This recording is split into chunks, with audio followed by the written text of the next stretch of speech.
పదవున్నా లేకున్నా ప్రజల మధ్య ఉన్నవాడు, వద్దమ్మ రాతిరైన ఆపదంటే వస్తాడమ్మ, చిన్న పెద్ద చూడకుండా చేరదీసే మిత్రుడమ్మ, అందరికీ అభిమానమంట.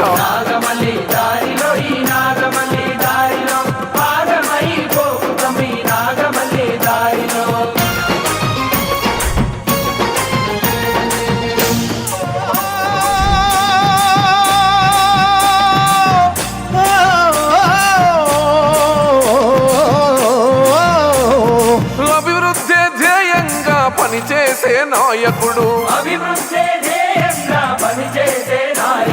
ఉత్తమ విలువలు కలిగిన మహారాజ నీతిజ్ఞుడు, శిఖరమంత ఎదిగిన మామూలు మనిషిలా ఉంటాడు. నిరుపేదల కండ్ల నిండా వెలుగులు కురిపిస్తాడు.